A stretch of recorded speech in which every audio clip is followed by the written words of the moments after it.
নমস্কার বন্ধুরা, সপ্তম শ্রেণীর মডেল অ্যাক্টিভিটি টাস্ক ইংরেজি সাবজেক্ট মানে ইংলিশ বিষয়, যেটা সেপ্টেম্বর মাসে তোমাদের দেওয়া হবে বা দেওয়া হয়েছে আর কি ইতিমধ্যে আশা করি।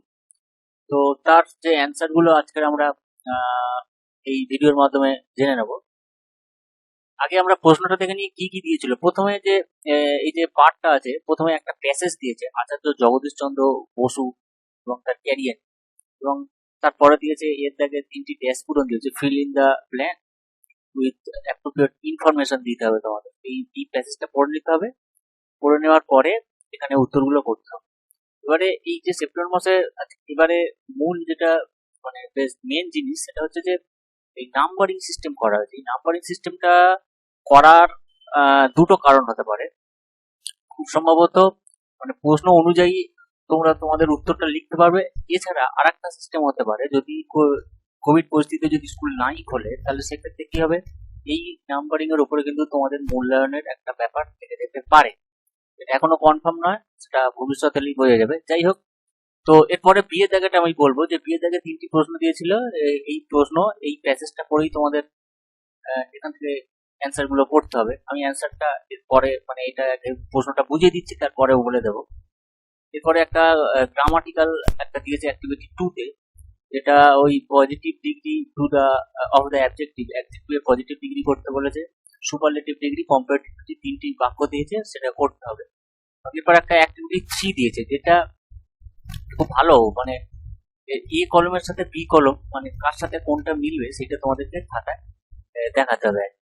যেমন ফিলাটেলিস্ট মানে কি সেটা দেখতে হবে, মানে তারপরে ফিলাটেলিস্ট মানে যে স্ট্যাম্প সংগ্রহ করে, ডাক টিকিট সংগ্রহ করে, এই যে ওয়ান হু কালেক্ট স্ট্যাম্প এরকম ভাবে। তারপরে তোমার অ্যাপিয়ারি মানে যেখানে মৌমাছি পালন করা হয়, এখানে এই যে প্লেস হোয়ার বিজ, এইভাবে আমি পরে দেখিয়ে দিচ্ছি। আর সবচেয়ে শেষে যেটা দিয়েছে অ্যাক্টিভিটি 4, যেটাতে বলেছে যে সাপোজ ইওর কাজেন, তোমার কাজেন হচ্ছে সে কখনো গ্রাম দেখেনি, তুমি একটা 70 ওয়ার্ডের মধ্যে একটা চিঠি লিখো বর্ণনা করে যে, এবং তোমার গ্রামে সে যেন আসে এবং তোমাদের গ্রামটা ভিজিট করে দেখে। 7 নম্বর আছে।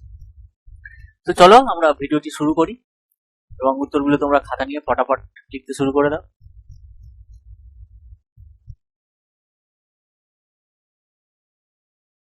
তো সপ্তম শ্রেণী মডেল অ্যাক্টিভিটি টাস্ক ইংরেজি বিষয়ে পার্ট 6 অর্থাৎ সেপ্টেম্বর মাসে যেটা তোমাদের দেওয়া হয়েছে, প্রশ্নটা দেখলে এবার আমরা উত্তরগুলো করব। চলো আমরা উত্তরগুলো শুরু করি। যে প্যাসেজটা দিয়েছিল এই প্যাসেজটার একবার মানেটা বুঝে নিই, তারপরে উত্তরগুলো করব। দেখো বলছে, read the following passage and answer the question that follow. বলেছে, in 1869 Bose joined Hare school. 1869 সালে বোস হেয়ার স্কুলে যোগদান করেছিল। অ্যান্ড 6 ইয়ার লেটার, এর 6 বছর পরে he was admitted to Saint Xavier school in Kolkata. সে কলকাতা সেন্ট জেভিয়ার স্কুলে অ্যাডমিট মানে ভর্তি হয়েছিল তার 6 বছর পরে। He pass the entrance examination, সে এন্ট্রান্স এক্সামিনেশান মানে এন্ট্রান্স পরীক্ষা পাস করেছিল। And join St Xavier's college of Calcutta, Kolkata St Xavier's কলেজে জয়েন করেছিল মানে যোগদান করেছিল। It was here that he came in contact with Jesuit father Eugene Lafont, who played a significant role in developing his interest in natural science.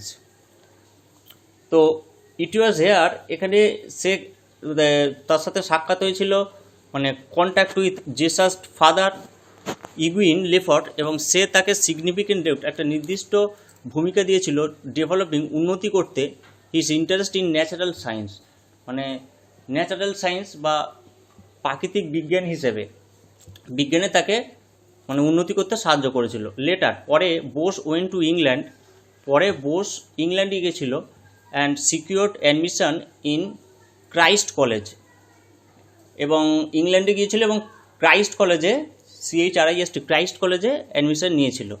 Cambridge two study natural science, Cambridge বিশ্ববিদ্যালয়, সেখানে natural science মানে প্রাকৃতিক বিজ্ঞান নিয়ে।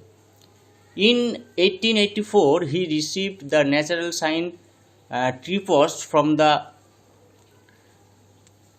from the University of Cambridge and a BSc degree from the University of London. অর্থাৎ সে পেয়েছিল national science tips from university of Cambridge বিশ্ববিদ্যালয় থেকে এবং বিএসসি ডিগ্রি পেয়েছিল ইউনিভার্সিটি অফ লন্ডন থেকে। এবারে তোমাদের যেটা দিয়েছে যে একটা ড্যাশপূরণ দিয়েছিল যে সালগুলো দেওয়া আছে, হ্যাঁ, তো 1869 কী হয়েছিল, 1875 কী হয়েছিল, এই তিনটে তোমাদের দেয়া ছিল, এবং 1884 তোমাদের কী হয়েছিল। তো এর অ্যান্সারগুলো তোমাদের আমি এখানে করেছি, এগুলো তোমাদের লিখতে হবে। দেখো 1869 কী হয়েছিল, এটা এই প্যাসেজেই দেওয়া আছে। দেখো একদম ফার্স্ট লাইনে, in 1869 Bose joined Hare School, তাহলে তোমাদের লিখতে হবে এখানে বোস জয়েন্ট হেয়ার স্কুল। এরপরে যেটা 1875, অর্থাৎ তার 6 বছর পরে, 69-এর সাথে 6 যোগ করলে 75 হয়, 6 বছর পরে সে কী করেছিল তার মানে সেই লাইনেই দেওয়া আছে। দেখো and 6 years later he admitted to Saint Xavier school in Calcutta, তাহলে এখানে দিতে হবে কি Bose was admitted to Saint Xavier School. এরপর 1884 বলেছে, 1884, দেখো এখানে কি হয়েছে, ইন এই শেষের দিকে যে লাইনটা, শেষের আগেরটা, in 1884 he receive the natural science tips from university of Cambridge. দেখো অ্যান্ড যে বিএসসি ডিগ্রি পেয়েছিল, মানে লাস্ট লাইনটা দিতে হবে, Bose receive the natural science tips from the university of Cambridge and BSc degree from the university of London. তাহলে এর দাগেরটা হয়ে গেল, প্যাসেজ থেকে দেখে দেখে লিখতে বলেছিল। এরপরে তিনটে প্রশ্ন দিয়েছিল তোমাদের, from which school did JC অর্থাৎ Jagadish Chandra Bose pass entrance examination. তো জগদীশচন্দ্র বোস এন্ট্রান্স এক্সামিনেশান কোন স্কুল থেকে পাস করেছিল। দেখো যখন এই St Xavier school in Calcutta প্রথম লাইনের পরে, he pass the entrance examination and joined St Xavier's college of Calcutta. তাহলে সে কোথায় পড়তো না, সেন্ট জেভিয়ার স্কুলে পড়তো কলকাতার। তাহলে এখানে কি দিতে হবে, JC Bose, Jagadish Chandra Bose pass the entrance examination and joined St Xavier's college of Kolkata. বলছে from which school did Jagadish, এখানে দিতে হবে যে জগদীশচন্দ্র বসু সেন্ট জেভিয়ার স্কুলে এন্ট্রান্স এক্সামিনেশান পাস করেছিল। তো who influence Bose to study natural science, ওই যেটা বলেছিল যে একজন ফাদার ছিল, এখানে তোমাদের লিখতে হবে Jesuit Father Eugene Lafont influenced, মানে তাকে অনুপ্রেরণা দিয়েছিল J C Bose to study natural science, মানে প্রাকৃতিক বিজ্ঞান নিয়ে পড়াশোনা করার জন্য। In which college of England did Bose take admission, এবারে জগদীশচন্দ্র বোস ইংল্যান্ডের কোন কলেজে অ্যাডমিশন নিয়েছিল। তো এই যে দিয়েছে Bose took admission in Christ college Cambridge in England, এটাও এখানে দেওয়া আছে, পুরোটাই প্যাসেজ থেকে সব কিছু দেওয়া আছে। দেখবে এই যে letter Bose went to England and secured admission in Christ college Cambridge. তাহলে তিনটে প্রশ্ন হয়ে গেল, এটা 2 নম্বর করেছিল, এই প্যাসেজ থেকে দেখে দেখেই তোমাদের লিখতে হবে। এবারে যেটা বলেছে ডু অ্যাজ ডাইরেক্টেড, অর্থাৎ একটা গ্রামাটিক্যাল পার্ট দেওয়া আছে। দেখো বলেছে দ্য চিতা ইজ দ্য ফাস্টেস্ট অ্যানিম্যাল, চিতা বা চিতাবাঘ হচ্ছে সবচেয়ে দ্রুতগামী পশু, use passive degree of the adjective, অর্থাৎ এই যে বাক্যটা দেওয়া হয়েছে এটা প্যাসিভ ভয়েসে করতে হবে। তো এবার অ্যান্সারটা দিয়ে আছে, দেখো no other animal is fast as cheetah, অর্থাৎ চিতার চেয়ে কেউ দ্রুত পশু নেই, ঠিক আছে। এবারটা বলেছে যে very few queens were as powerful as Elizabeth, এর বাংলা মানেটা হচ্ছে খুব কম সংখ্যক রানী এলিজাবেথের, very few queens were as power, এলিজাবেথের মতো খুব কম সংখ্যক রানী ক্ষমতাশালী ছিল, ঠিক আছে। ইউজ সুপারলেটিভ ডিগ্রি, আচ্ছা এটাকে সুপারলেটিভ ডিগ্রি করতে হবে। তো সুপারলেটিভ ডিগ্রি করলে কি হবে, Elizabeth I was one of the most powerful queen, তাহলে এটাই তোমরা লিখবে, Elizabeth I was one of the most powerful queen. এরপরে 3 থেকে যেটা বলেছে, no other girl of our school is so pretty as Tania, use comparative degree, অর্থাৎ এটাকে কম্পারেটিভ ডিগ্রিতে করতে হবে। No other girl of our school, আমাদের স্কুলে এমন কোনো মেয়ে নেই যে তানিয়ার মতো সুন্দর। তো এটাকে কম্পারেটিভ ডিগ্রি করলে দেখো অ্যান্সারটা দিয়েছে Tania is PTR than any other girl in our school, এটাই তোমাদের লিখতে হবে। ঠিক আছে, Tania is PTR than any other girl in our school. এরপরে অ্যাক্টিভিটি 3 দিয়েছে যে তোমাদের কটা ওয়ার্ড দিয়েছে, মানে ম্যাচ করতে হবে আর কি। ঠিক আছে, বলছে ফিলাথেলিস্ট, তারপরে অ্যাথিস্ট, স্কাল্পটর, অ্যাপারি, পেসিমিস্ট, ইনভেটিবল।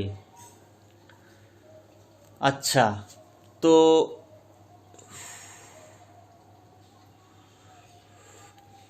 ফিলাথেলিস্ট কাকে বলে? ফিলাথেলিস্ট হচ্ছে যিনি ডাক টিকিট সংগ্রহ করেন, অর্থাৎ এই একের দাগেরটা আমি পরে এইখানে করে দেওয়া আছে, দেখো ফিলাথেলিস্ট হু কালেক্ট স্ট্যাম্প।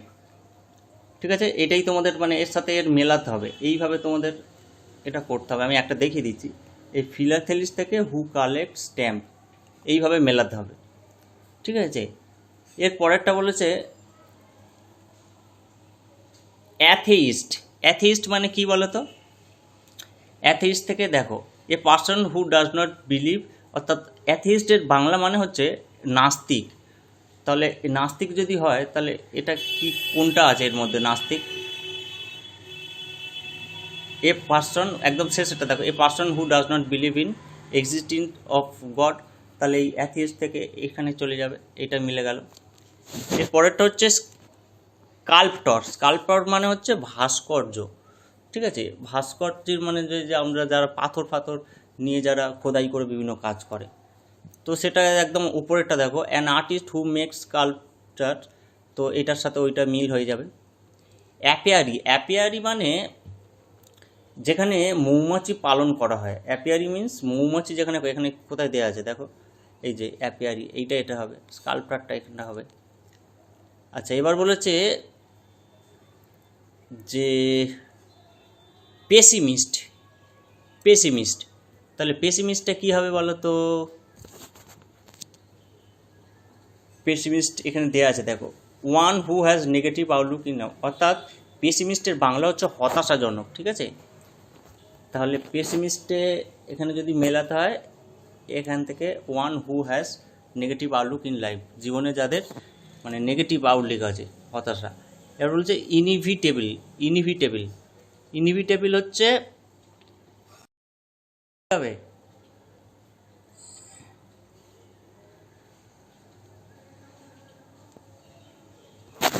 ইনভিটেবল হচ্ছে সার্টেন টু হ্যাপেন, কিছু একটা ঘটতে পারে।